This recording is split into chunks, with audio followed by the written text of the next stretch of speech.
Oui, bah, je vous avais dit que je ferais un petit sujet, mais là, il faut que je le fasse parce que c'est, franchement, c'est assez étonnant. Alors, bon, d'abord, je profite de ce dimanche Lazy Sunday au Conrad's Café pour faire cette petite vidéo de démo concernant cet iPhone Tracker. Alors, d'abord, sachez que je n'ai rien à cacher puisque cet iPhone me sert depuis 2 ans à circuler et tout ce qui se trouve pointé par l'iPhone. Et de toute façon, on peut le retrouver sur mon Foursquare, voire ailleurs. Donc, ce qui me laisse entendre que ce fichier log est non de Dios une source qui pourrait être utilisée pour, lier des contenus postés dans le temps, quoi. Ça pourrait servir de roadmap, par exemple, à mon Facebook. Vous imaginez, en liant les dates simplement. Donc, il y a vraiment moyen de faire avec ce fichier et je ne vois pas le côté sombre de l'affaire, hein. Donc, effectivement, pour ceux qui n'ont pas suivi, résumé des épisodes précédents, il y a un fichier log qui enregistre, depuis que vous avez votre iPhone, qui enregistre dans ce fichier log la position de votre iPhone. Et chaque fois que vous synchronisez l'iPhone avec votre ordinateur, le fichier log est transféré. Ce qui veut dire que, voilà, vous voyez en temps réel, date après date, mes déplacements. Là, vous voyez en bas la date, hein, 2011, voilà. Chaque fois que et on voit nettement les trajets. Alors pour moi, c'est vraiment une donnée extraordinaire, quoi. Parce que vous avez pigé, hein, donc ça trace mon téléphone depuis. Ici, je remonte dans le temps depuis. Allez, je vous le refais. Je peux vous le faire en vitesse. Donc là, je suis allé à Bruxelles. Je suis monté à Bruxelles, Charleroi, Bruxelles, Londres. Oui, ça correspond à la date. Paris, boum. Munich, Paris. Et puis un trajet, hein, hop là, sur Cannes. À mon avis, ouais, c'est ça. Voilà.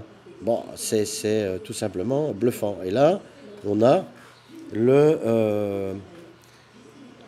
on a la totale, c'est-à-dire depuis que j'ai le téléphone, donc depuis qu'on me l'a changé au SAV en 2010.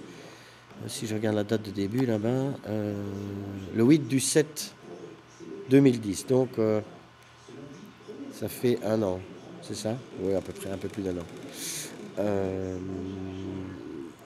Donc voilà, alors, si je regarde tout, évidemment, j'ai une fonction de zoom là.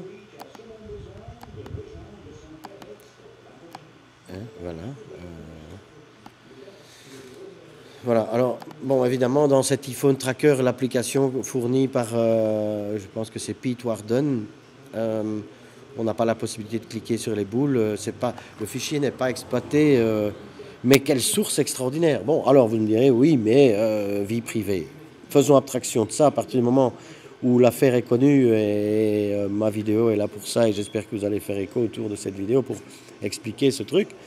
Quel outil extraordinaire pour tracer l'historique dans le temps des habitudes de déplacement, par exemple, sur une zone, pour pouvoir établir les lignes de bus ou les lignes de train, faire du covoiturage.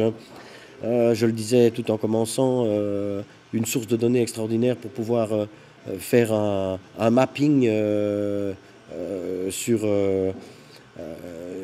avec les contenus liés du téléphone date par date. Si vous imaginez que je puisse remonter dans le temps et dans l'espace en un simple clic ici, en me disant ah oui c'est vrai j'étais à Londres le 14 août, je clique et j'aurai là accès à mes contenus Facebook,